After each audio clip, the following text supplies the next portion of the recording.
Hey, y'all. Welcome to the Reckless Optimist podcast. My name is Megan. I'm a family nurse practitioner with a deep passion for mental health. On this show, we showcase guests who have shown tenacity, grit, mental strength, and who embody the word resilience. A quick disclaimer before we start. This show is not a substitute for mental diagnosis or treatment. We do recommend that if you're struggling with your own emotional well-being, you see a mental health provider. I'm so excited that you guys are here. Let's get into it. Hey everyone, today on the podcast we have Adriana. Adriana has a super fun energy. I really enjoyed this interview. She has a very wild story. She really was given a second chance on life. She developed an unhealthy relationship with alcohol when she was very young, and it just became her identity. She worked in the restaurant business, which fueled that disorder even more. She also had a co-occurring eating disorder. And then eventually, at age 30, everything just kind of came to a climax after a really bad breakup, and she ended up in the hospital in liver failure. She tells her story tonight of how she came back from all of that. It is a beautiful transformational story, and I know you guys are going to love it. Let's get into it. Hey, everyone. Help me welcome Adriana to the podcast. Hi, everybody. I'm so excited that you're here. So I asked you to come on the show because I've been following you for a while at your Instagram, which is The Age of Sobriety. A very good page to follow for all things sober. And I asked you to come on and you agreed. So here we are. Absolutely. I was dying for a female to ask me. I did 2 other podcasts with men and I'm ready. I was like, I need a woman. I'm ready. Yeah. Somebody asked me. Yeah. So where are you coming in from? So I'm from Westchester, New York, about an hour from New York City. Okay. Awesome. Did you grow up there? I did. I've lived here my whole life. Yes, born and raised in a town called Cortland Manor. And now I live in Peekskill, which is a small city in the area that I live in. Been here my whole life. I know before we jumped on, we were chatting and I was like, she has the cutest accent. I think it's New York, but I'll ask her on the show. So I was close. I get Long Island a lot and I'm like, well, no, I don't know where this came from, but yeah. Well, we're going to start our episode out with a quote like we do each time. And the quote for your episode is by Hannah Gadsby. She is a comedian who talks a lot about her experience of processing trauma. And so the quote goes, "There is nothing stronger than a broken woman who has rebuilt herself." What does that quote mean to you? Quote means a lot to me. This wasn't a later in life development, my addiction. I started with addictive behaviors and being an alcoholic since the age of 15. So this has been a battle that I have faced my whole life, my whole adult life. And I have been broken down so many times by this disease. By the age of 30, I was in the hospital for liver, lung, and kidney failure due to my alcoholism. And I rebuilt at that point, but I wasn't doing it with a sense of any type of community or help. And I was trying to fight the battle on my own for many years and failing miserably until I finally, fully accepted that I needed real help for this. So this last 8.5 months has been a true rebuilding process with help of others and really looking at myself and really looking at what has created this in me and how I can stay sober for the rest of my life. I had no problem getting sober many of times throughout this journey, but staying sober was always the issue. So now I'm in this whole rebuild phase of my life in every aspect, internally, externally, the relationships around me, how I react and act towards people. This is a real to-do project for sure. And I'm dumping everything I can into it because, I say this a lot. I was really unhappy in my 20s and my 30s, and I'm about to turn 40 in November. And I want to enjoy my 40s. I want to be happy. And I'm on my way. And that's the first time I can even say that, which is a really great feeling to know that I have hope now that the future looks bright. I did not ever feel that way. I felt as if I was going to be a suffering alcoholic for the rest of my life. And I've learned that I don't have to be. I have a choice here and I can go one way or the other. And I'm on the mission to build the happiest, healthiest life I can and enjoy these 40s and beyond to a level that I never did before. So this is a really big pivotal moment in my life, for me. It seems as if I can really make a big change here. And that's the name of the game for me. So yeah, it's act 2. You're in act 2 of your life. Exactly. This is act 2 and act 2 is going to be done the right way. And that to me brings so much hope. Yeah. The book's just getting to the good part, Exactly. We hit the middle, and now it's like, we're gonna watch it go up, and it's gonna be the final ending, and it's gonna be a good one. Yes. I mean, to have that kind of feeling, it feels great because I never had that. Yeah, yeah, no, absolutely. When I hear this quote, first of all, I love this quote. I've had it saved, I think 5 years maybe, and I reshare it every year on my page and on my story. But yeah, when I see this quote, I think about a phoenix like rising from the ashes. It's such a Yes. visual representation of that. Also, it makes me think about how addiction is really an invitation to get to know yourself, like the deep intricacies of your soul, Yeah. and to rebuild from there. Changing that filter of shame that you have when you're in inactive addiction and, coming out of that to a filter of like opportunity and growth and reframing it in that way. Because if you stay in that shame, you stay in that victimhood, you stay in that pity, it just holds you down. But if you can reframe it, you can like literally spiral up, ascend up into consciousness. Totally. And when you say like burning of the phoenix down, like I burned my life down so many times. Like that, if that can represent it, I burned my life to the ground with this. And it's like, I'm ready to not like rise a tiny bit. I'm ready to rise fully and emerge into what is going to be just pure like knowledge of myself. You know what I mean? And I think I was too scared before to do that. I was too scared to fully allow myself to know who I was, because then I'd have to face who I was, and I didn't wanna do that. But now it's like, "Bring it on, baby, bring it on. What you got for me?" It's so relatable what you're talking about. I experienced the same thing. And I also am very close to your age. I just turned 40 last year. And I've rebuilt myself in so many ways at that age too. Went through a divorce, got remarried, got my weight back down. I had gained a lot of weight in sobriety. There's a lot of rebirths that happen at this age, at Totally. age 40. Totally. I Yes, totally we're I'm here just for like, it. Well, "Yes, I'm here for it." I'm so excited to hear your story. I actually don't know your story. I know little bits from following you, but I am very honored that you're here on my show. So wherever you feel comfortable, just take us back. All right. So I'll start off like most. I'll go back to, a brief childhood. I had a great childhood. I had great parents. I was very loved, at home. I did have an alcoholic father, but with saying that, I want to add in that he was never a neglectful, abuseful alcoholic. He was I don't believe in the term, but he was a functioning alcoholic, loved me dearly, never did anything to harm me.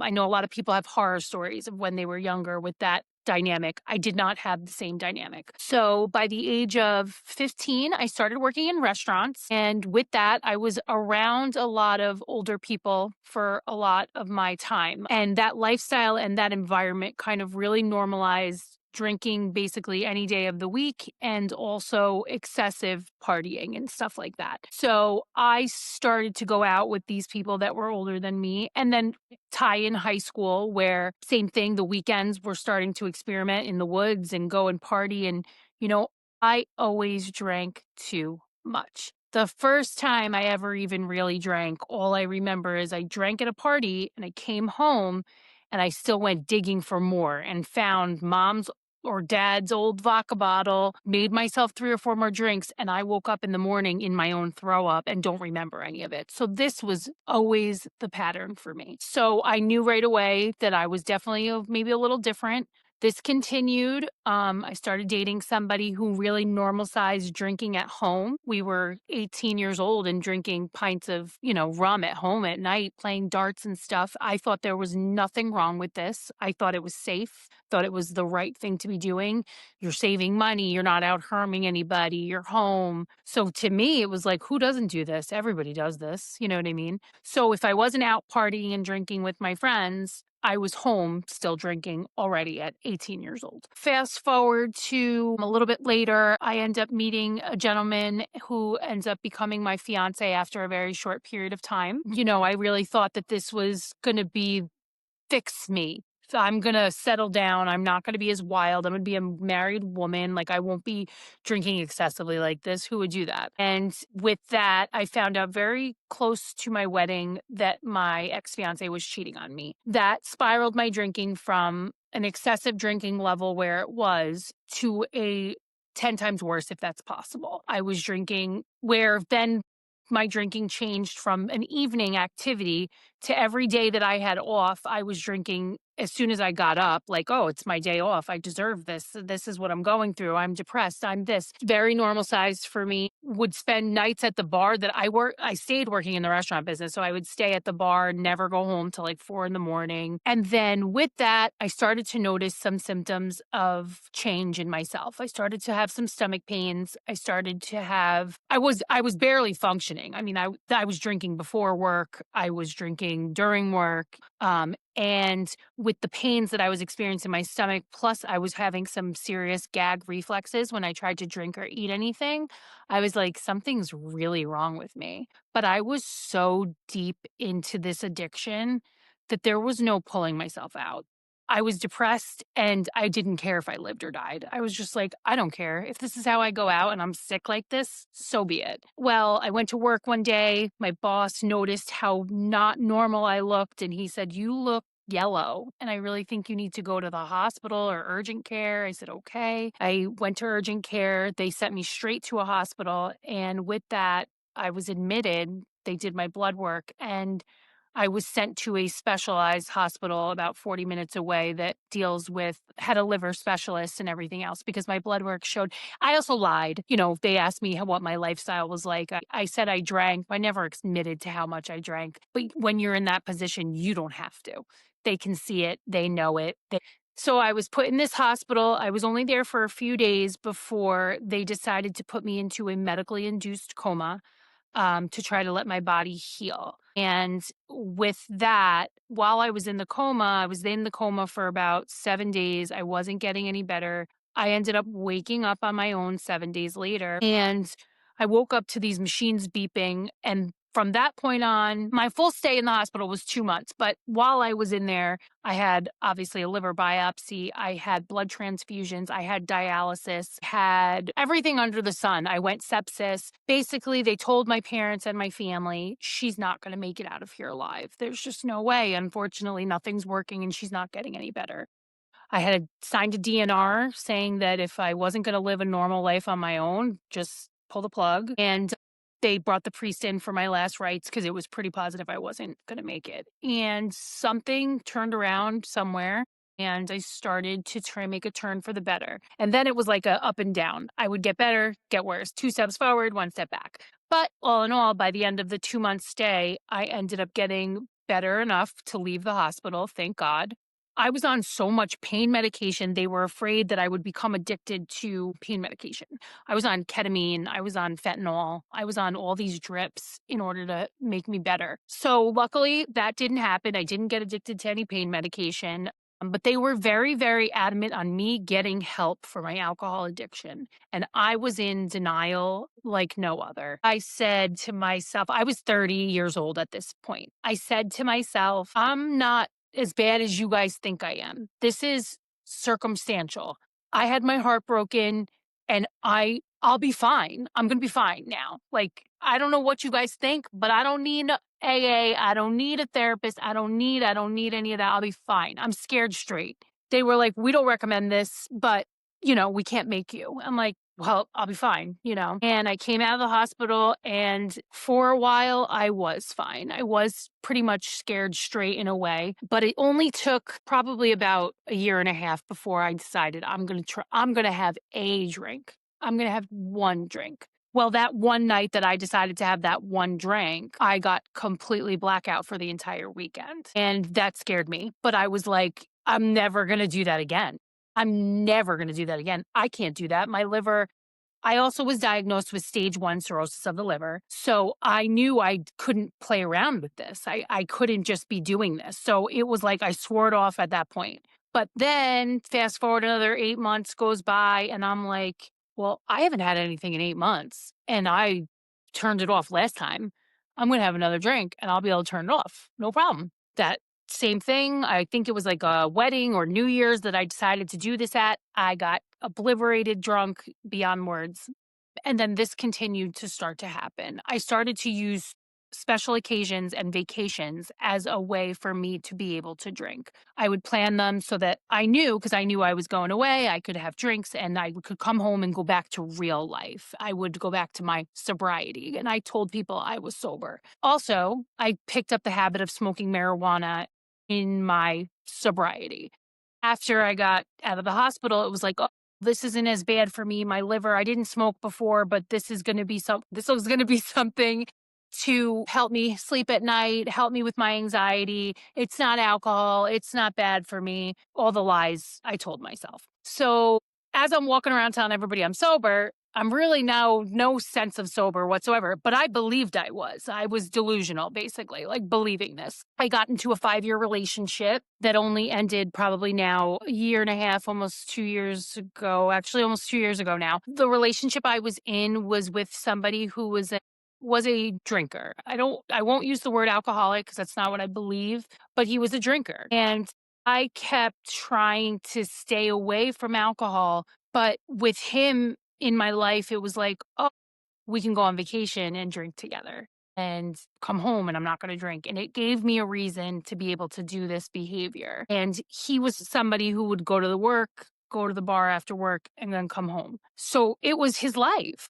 And I was trying to fit myself into this life. I just, after many years of trying to make it work, it just didn't work anymore. So I ended the relationship, and here comes the trigger again of an ended relationship. And with that is when I began to spiral again. This was a slower spiral. It was more like I started casually drinking after work and stuff like that. And there's only so long when you're an alcoholic that that'll stay that way. You're trying to manage it and you're trying to keep it at a certain way, and it's impossible.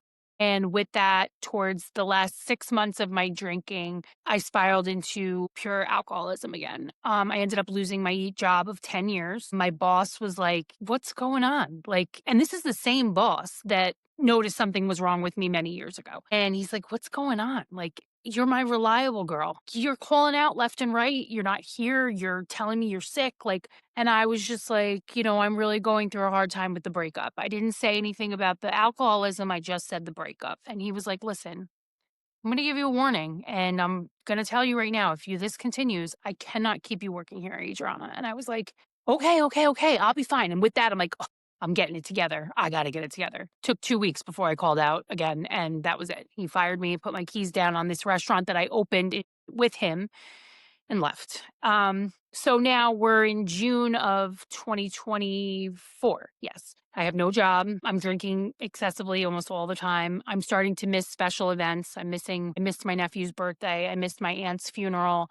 I kept telling my friends and my family I would be at places and I wasn't showing up. I was making phone calls to people and people knew something was wrong. A couple of them called my sister and they were like, "Something's up with her. What is going on?" And then we fast forward to August. I had just missed my nephew's birthday, a gathering that we get together for as a family every year. It only took a couple days where my mom said to me, "What is going on with you?" And I'm like, "Nothing, Mom, nothing." Nobody knows you like your mother, especially my mother. She's my best friend. She's been there for me through my whole life, everything I've ever gone through, the most supportive woman you could ever ask for. Thank God. And with that, she drove down to my apartment where I live. And I'm sitting on the couch and I'm drinking something, of course. And I hear like wrestling out on my patio. And I'm like, "What the hell is that?" I open the blind, of course, like peering out, like, God forbid, I don't want anybody to see me. I hadn't left my apartment in like 4 or 5 days. And here comes my mom, 69 years old, jumping over the fence, opens up my sliding glass door, sees that I'm drinking.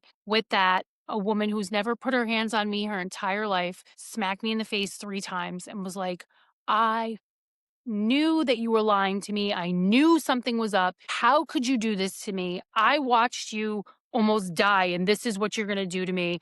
I can't believe this." And she was like hysterical and stormed out of my apartment. That was the moment that I just dropped to my knees in my own apartment and I said, "I can't do this anymore. I can't do this. I cannot live this way. I cannot hurt anybody anymore. I can't." Like I said, I hadn't left my apartment in days. I had been door dashing alcohol. I couldn't drive anywhere. I was shaking, the sweats, the whole nine. That was all there. And with that was the first time I decided to call a rehab. And I called a local rehab here in Westchester. They told me, "We have a bed, but it'll take 3 days until we have the bed available." I said, "Perfect. That leaves me 3 days to get as drunk as I want because that's the end of that." I stayed home for 3 days, drank myself into an oblivion, packed my bags for rehab. My mother picked me up I think it was like August 24th-ish. And I went to rehab. I was hysterical. I was drinking in the morning before I left, but I got there. I had so much alcohol in my system, they couldn't even medicate me for the first like 7 hours I was there because I had too much alcohol. I had to detox. And I was shaking and getting sick. And finally, I started to get better. I completed a 28-day program with 5 days of detox. I was so happy. I just couldn't believe that I had taken the choice to make it better. And it came out, everything was going great. I decided to listen, and they said to go to an AA meeting. And I said, okay, like I'm willing to do anything at this point. I'm willing to do anything to hold on to this. Left, went to an AA meeting that night, went to an AA meeting the next morning, and I've been in AA ever since. Fast forward to that 3 months, the first 90 days of sobriety was like they say the pink cloud. It was the ultimate of pink clouds. I had so much joy. I had so much pride. I went back to my rehab and I spoke at my rehab about sobriety after I qualified for 90 days. I went to my liver specialist who I see once a year. He gave me a clean bill of health, told me everything was going great. I'm like, this is phenomenal. Well, I was not as good as I thought I was because I still had a lot of thoughts going on and a lot of fear. And with that, I went to a supermarket one day. I saw a bunch of fancy drinks that I'd never tried before, and I bought them all. And I went home and I got drunk and went on a 2-week bender after rehab, after 3.5 months of sobriety. So it was December 16th. Finally, by the time this happened, and I was on the end of the bender, and I said, I'm going back to detox. I'm going back to detox. I need to fix this. I have to fix what I've done. I went back to detox for 4 days. So my sobriety date is December 17th of 2024. And I've been sober ever since. I think that was a learning lesson that was put in my path, certainly, to realize that I never have this and I never have this fully under control unless I deal with it every day and fix what's going on within me. It's not just the drink that needs to go down. So I'm proud to say that I've put in the work and this has been such an incredible journey so far, but I've went through a lot of pain and trauma in my 20s and 30s. And I'm just so glad that now I see that there is a light to all of it and there's a light at the end of the tunnel. So Yeah, wow. Oh my gosh. I got a little teared up when you were telling part of your story. I had a very similar surrender moment where you just fall to your knees and you beg God to save you, your higher power, whatever it is that you speak to. And yeah, I mean, that surrendering of the ego, there's the letting go of the grip of the control. That's a beautiful part of your story. When I hear you tell your story, there's two things I noticed. One is that ultimately the surrender helped, but then you asked for help. I think that those two together is what helped get you into now, a long lasting sobriety. And yeah, the little blip, whatever, like you said, life's a classroom. It was a learning experience. All of that is just, you can take it, leave it, whatever. I mean, some people say you could keep your sober date of the one in August. That's a whole nother podcast episode on sober dates. But yeah, I mean, I really think those two things, surrendering and asking for help, is what saved you. Well, I also realized I didn't lose that sober time. You know what I mean? I may have had the blip and my date changed, but I didn't lose the sober time that I had. That was the first time I had honest sobriety in a very long time. So no, I didn't lose that. And yes, I noticed when I went to rehab that there were some people that were there by choice, but a lot of people were there because they had to be, whether it be legal issues or, this, that. This was none of that. This was my final choice of you got two choices. You're going to die from this, whether it be a heart attack, cirrhosis, whatever it may be. I'm on a beta blocker because I have varices so that my veins don't explode and I have a heart attack. That's from the liver disease. So I can choose to let this kill me when I'm in my early 40s, or I can go and put my pride down and say, I need help. And how do I fix this? I just like everyone else, I kept trying to do it and I'd make it a few days and then I'd pick up and then I'd make it 2 weeks and then I'd pick up and then the shame, the guilt, the vicious cycle of the alcoholism. It was Groundhog's Day on repeat, month after month. And I get had that moment of desperation where I can't do this. And the pain that I was causing the people around me really, like I said, I come from a very supportive family between my mother, my sister, my father. They are my best friends, all three of them. They have never turned their back on me. They weren't going to turn my back on me if I said to them, I need help. And I'm hurting them day after day. And these poor innocent kids who have no idea that their aunt is as sick as she is. I'm just absent. And that speaks big volumes, being absent. I can send all the gifts I want and pay for whatever. That doesn't mean anything. It's my presence of being there and disappointing them and saying I'm going to be there and I'm not. I couldn't do it anymore. It was too painful for me, and that made my drinking even worse. That made me sit in the shame and the guilt and drink more. And it was like, no, I don't know what it takes, but I'm going to do whatever these people tell me to do cuz I'm at that point. So, Yeah, absolutely.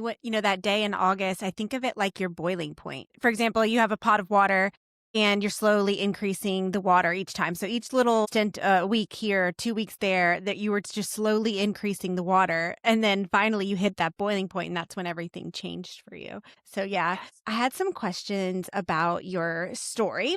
So, that first year, a lot of people will relapse because they aren't sure how to handle their stress. A stressful situation comes up, they want to drink. They don't have the healthy coping skills. Yes, yet. What would you say, that first year, how did you learn to handle your stress in recovery? Well, so obviously I'm about to hit in December will be a real full year of sobriety. But I figured like this is when I started the journey, you know what I mean, in August, September. So the way that I've handled the stress, first of all, is a lot of journaling. I do a lot of writing in general because I feel as if it's the best way for me to get out my frustration. I am the walking queen of New York, okay? You'll see me, I just say, I gotta go, I gotta go, I gotta move, and I gotta get it's the whole move a muscle, change a thought for me. If I don't get out of the situation I'm sitting in, then I'm gonna dwell and I'm gonna really make a mountain out of a molehill and not be able to like deal with it. So mine is to literally either journal, move. I have to do one of those two things. Otherwise, I'm my own worst enemy. And I also there's a whole lot of like pause, pray, proceed, as we know that saying says. Like I try to really stop in my tracks and think about certain things in a way. They say the stressful situation comes from being with around somebody else that's I'm frustrated with. I mean, I'm ready to go off on the. You can tell this tongue can really cut with a knife, like a knife, if you. And I'm like, okay, does this need to be said? Does it need to be said right now? Does it need to be said by me? Like, I need to take a stop and a pause, and that's what keeps the frustration and the stress. I can't say that the thought doesn't cross my mind. Like, wouldn't this be easier to grab a drink? Mhm. But that whole thought of like not in the long run, not in the long run. It's a temporary relief for this very moment that will pass. And that Mhm. comes from experience, like letting these things pass and watching them pass and seeing how I feel and identifying how I feel afterwards. I'm like, boy, what if you chose to drink over that? Like this Mhm. went away and now you're laughing and joking like nothing even happened. Mhm. Our emotions are all over the place in the first year of sobriety. So I can't go off of my emotion a lot of times. I have to go with some like critical thinking and be like, what's the best thing for you to do right now? I can't go off emotions. I feel the same way when it comes to like my gym regimen. Like, trust me, do I want to even go? Half the time I'm like, I don't want to. I'm not motivated. I don't want this. But if I go off of those emotions, I'll never do anything. So Mhm. I have to realize like go off of like your thought process of like what's this going to make you feel like, how can you make this feel better for yourself, and that tends to help me. Yeah, yeah. I like the metaphor of like we are the sky and our emotions are the weather just rolling through, right? So it's going to roll Yes, through, but we are the sky. Like we're always there, we're always present. The weather's going to come and go, but we are the sky. That I helps love me get that. it helps me get through so much. I wanted to ask you about the relapse. One of my favorite quotes, it's by Macklemore, is if I can be an example of getting sober, I can be an example of starting over. He sings that in one of his songs. But I wanted to ask you if you were to give advice to someone, because relapse is a big part of a lot of people in recovery story. So, what Right. would be the best tips on how to come back after a relapse? I want to say like go to detox, go to rehab, but that's not everyone's option. You know what I mean? Like everybody doesn't have that ability and that capability. Or maybe it's not even that something that calls for that. Like let's say you slipped one night and the next day you're ready to get back on the bandwagon. I thoroughly suggest One, talking to another alcoholic about it, that will help you release some of that fear and that guilt and that shame over what you've done. And, try to just do your best to let it go. Remember that every day, every 24 hours is a whole new day to start over, start anew. You know what I mean? You didn't lose what you've done. You didn't lose all the hard work you've put in. Just do your best to stop it as soon as you can. And that means reach out to another alcoholic. I'm not telling anybody what they should do or where they should do that. There's plenty of platforms to do it on. I don't care if you message me on social media and you say, I relapsed last night. I feel terrible. What Yeah. can I do? I will talk to you like you are a normal human being and we will just talk through it. And that is like the best way I feel like to get through those situations. We learned that the addiction thrives in isolation, thrives. If you sit there in your own thoughts, you can convince yourself you're a terrible POS who is going to continue to be a failure for the rest of your life. But someone else that's gone through it or deals with the same things, they will tell you otherwise, and you might believe it. So I say reach out to somebody. And again, for anybody watching this, my Instagram is always open. Reach out. I will sit there and I will talk to you and help you through it. Nobody knows what you're going through like another alcoholic, like another addict. Hmm. So I suggest reach out, have a connection, because that's the best way for me to get out of my own head is to hear from someone else, to know I'm not abnormal and this is normal and I'll get past it and I'll get through it. Yeah. It sounds cliche because we say it all the time in recovery, but the opposite of addiction is connection. Is connection. It's And connection. it's the only thing that's helped me. It's the Mhm. only thing. I tried for very long to be the square peg in the round hole. I was the girl who drank Diet Cokes at the bar while everyone else drank alcohol. I tried to fit in places that I didn't fit in. And I was miserable, resentful, and not able to beat this alcoholism. But the minute that I started connecting with people that were like me, and hence why I love the social media platforms so much, meeting people like you and everyone else, the minute I started surrounding myself with like-minded individuals who were dealing with the same thing was the moment I knew I could do this. It was the moment that I was like, I can do this. And I didn't believe that. I didn't believe that. And I'm telling people right now, I'm a miracle. I can say that loud and proud. I really thought I was a lost cause and I would be forever in this. But studies show, evidence shows I'm getting better, and it's possible. Yeah, absolutely. You have more stuff to do here on this earth. God did not save me at the age of 30 just to Mhm. have me come this far. And that is Mhm. something I realized a while ago. But in alcoholism, in active addiction, I didn't apply myself to anything. I had no drive, no desire, no nothing. Sobriety has given me the zest of life again and the drive and the want for more. And it's such an invigorating way to live as opposed to the way it felt like. I felt like I was just living and dying. And what kind of life is that? It's so interesting because we are virtual, right? You're in New York, I'm here in Georgia, but I can feel your energy. You have a phenomenal energy. You're fun, you're excitable, you have exuberance. You know what I mean? I just can't imagine a substance dulling that for the rest of your life. This is you. This is authentically you. And you're amazing. You have so much to offer people. I mean, just your energy. I was super sleepy because I just worked an 8-hour shift here helping patients. And then you pop on and you're like, hey, and you're so happy and fun. And now I'm happy and fun. Like you have a special gift with the energy inside of you. And I'm really thankful that you got a second chance too. Thank you. That means so much to me. Yeah, I mean, the quote by Jelly Roll, I never met an alcoholic or an addict who didn't light up a room sober. I can say that. I sit in a room with a lot of alcoholics, and when I see that, I can't even imagine who they were because they tell me, and I'm like, "Huh? You didn't do that." Yeah. I tell people the kind of behaviors, the isolated binge drinking drunk that I was, who didn't see people for 2, 3 days. People are like, "That couldn't have been possible." I'm like, "No, that's very possible." It takes away everything that we are and numbs and dulls us, and I just know that I'm so excited to live life to the fullest in this new sober life of mine because this is a great feeling. I wanted to ask you, what's the best piece of advice you've ever been given in recovery? if you're struggling, to speak up.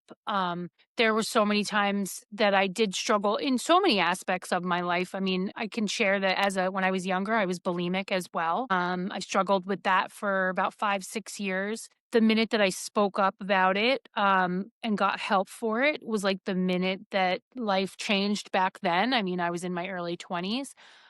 So it does really link in, ask for help, wherever that may be.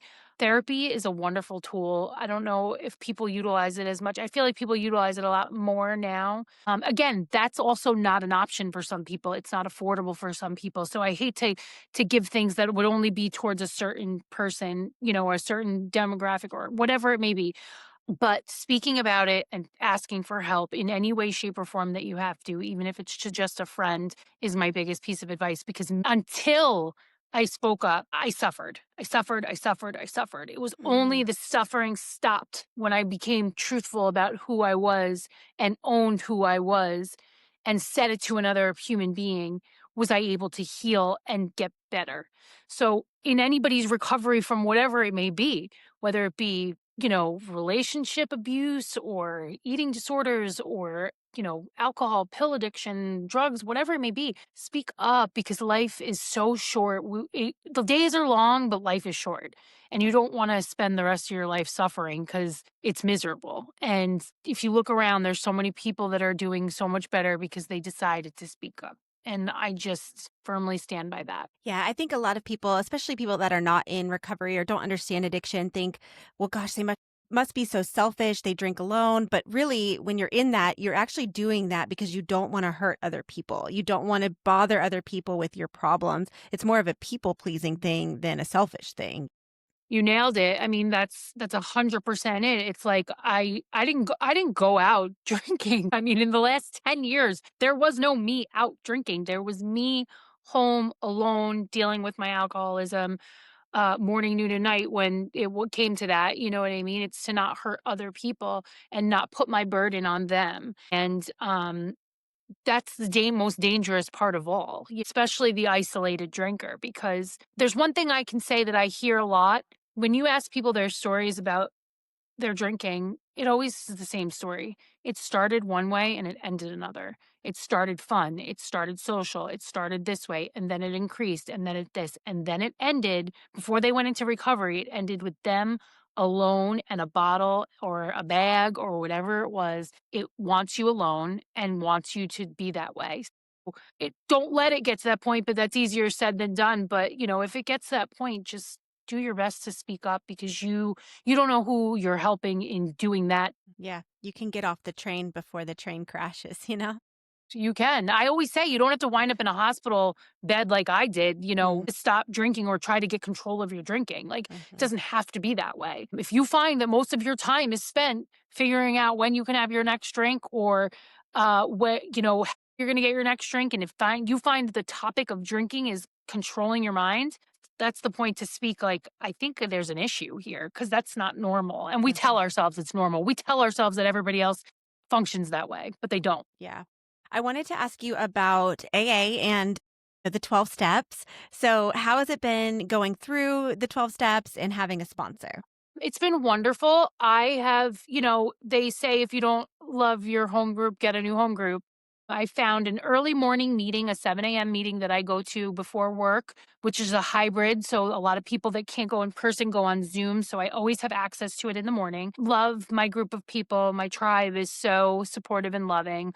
I have an amazing sponsor. And guess what? My first sponsor didn't work out and we broke up. It was a bad breakup. No, it was after my relapse. Obviously, things were not working between us. If I couldn't have been honest, because I wasn't being honest, I should add in that I tried the marijuana maintenance program. I tried to get out of rehab and just smoke pot again, being like, oh, but this isn't what I have a problem with. No, Adriana, like, let's get real with it. I wasn't being honest with her. So we decided to part ways. My new sponsor is amazing. We're on step 8 and 9 right now. So I'm about to be making my apology tour very soon. Mhm. Mhm. Hmm. I love the steps. I love trying to implement them in my life.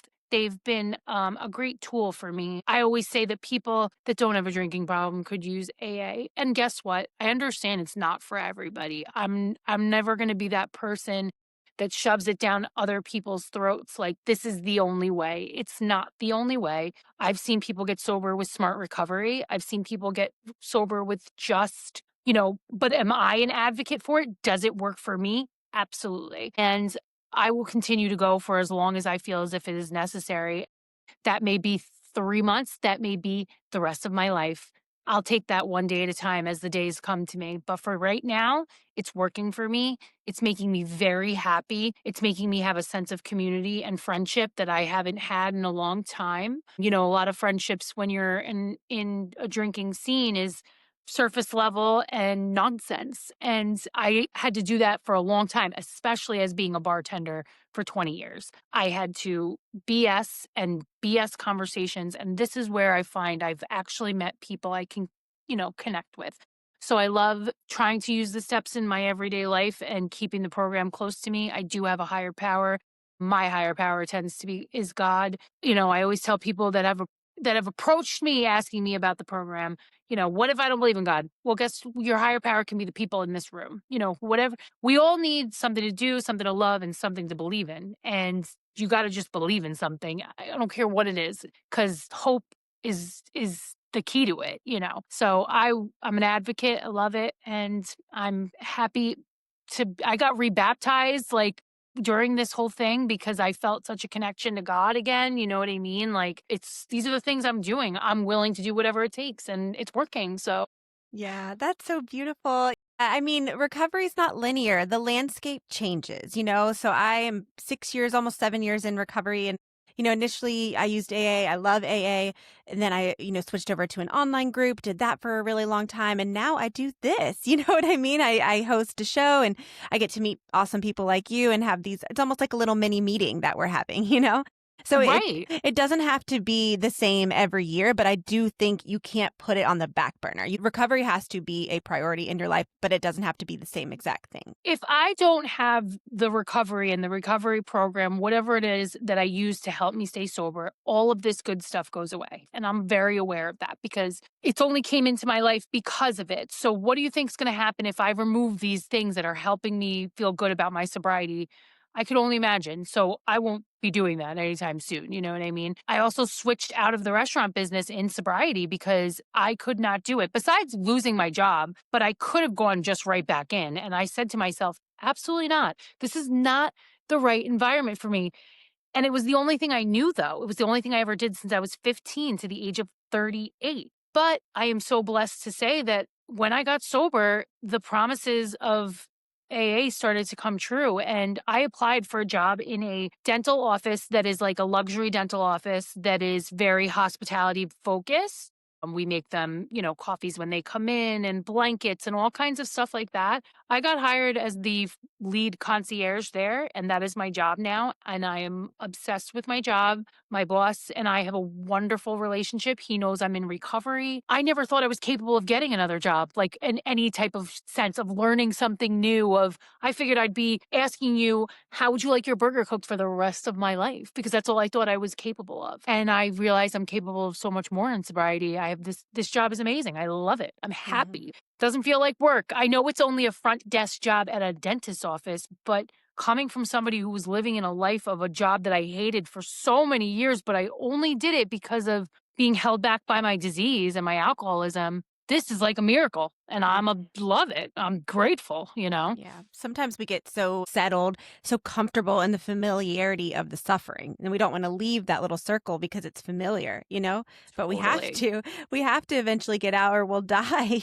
I went to my boss and I said, I appreciate you firing me. I am glad you did because I am loyal and I would have stayed here forever and I would have never challenged myself. I would have never done anything different. And I would have, because if I already had done 10 years, where do you think I was going? You know what I mean? Mhm. I said, I'm grateful you fired me because you gave me the chance to actually, I didn't have a choice. I had to push myself and I did. And look at the results, and I'm grateful. who can say they got grateful for getting fired? I can. Yeah. That that's how you know something's working. One more question before we do the lightning round.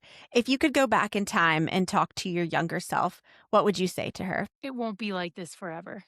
I would tell her that because she believed that it would be a miserable, unhappy life for the rest of eternity. And I would tell her, girlfriend, just wait. Wait it. You're being put through this stuff so you can get to the good stuff Mhm. because that's genuinely the truth. It'll get better because I didn't believe it, but now I do. Yeah, that was very well said. Well, we have made it to the lightning round of our show. I asked the Woo! same 5 questions to each guest. We'll have new questions for season 2. But your questions are the first one, you're given 3 options and you have to choose one. Would you shark dive, bungee jump, or skydive? Bungee jump because I already did skydiving. Okay.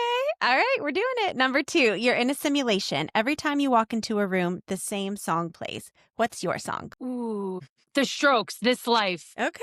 I love it. That's a good one. Number 3, what's your favorite Disney movie? Favorite Disney movie? I think I like Sleeping Beauty. Ooh, that's a good one. That's a oldie and Yeah. a goodie. I gotta go with my generation. I mean, I know these new ones, but my Hmm. generation. Yeah. Aurora. She was a beautiful princess. Yes. Yes. Number 4, what is something you're obsessed with? My niece and nephew. I love that. An auntie, right? Yeah, obsessed, obsessed, love them, love them, love them. How old are they? They are 11 and 9 Aw. and basically I don't have children and I've never been married. So they're an extension of and I get to give them back. Yeah, that's nice too. Last question, number 5. What does freedom mean to you? Sobriety is freedom. I was in chains of we're not able to drive places, not able to go places, not able to do anything. And sobriety is the ultimate freedom that I never thought I'd have. Yep. Perfect answer. I can't Mm. thank you enough for coming on. I mean, you gave such good practical advice for the listeners. You also are an example of a second chance at life and how asking for help can literally change your life. And the transformation, like, I love what you're doing now. I love seeing the energy that you have now. I just picture you just spiraling up into higher consciousness and like awesome things. I can see Act 2 is definitely the better part of the book. Megan, you're coming along for the ride, so There. you're part of it. I'm in. I'm in. Yay. Well, where can people find you to follow you and your journey? So yes, the Age of Sobriety is my name on Instagram. Just to give a quick as to why, my nickname is Age. When I was playing sports when I was younger, nobody's screaming Adriana across the field. Nobody. So Age it was my nickname. So I was sitting in church when I decided to do this, and all of a sudden the name The Age of Sobriety came to my head. Like this day and age, like this current age, this is going to be the sobriety age. And it's just, I am obsessed with the name. So I love it. You can find me on Instagram and TikTok with that. All right, girl. It was so nice meeting you. It was so nice to meet you. I look forward to still following your journey as well. And we'll definitely stay in touch. Yes, absolutely. Have a good night. You too.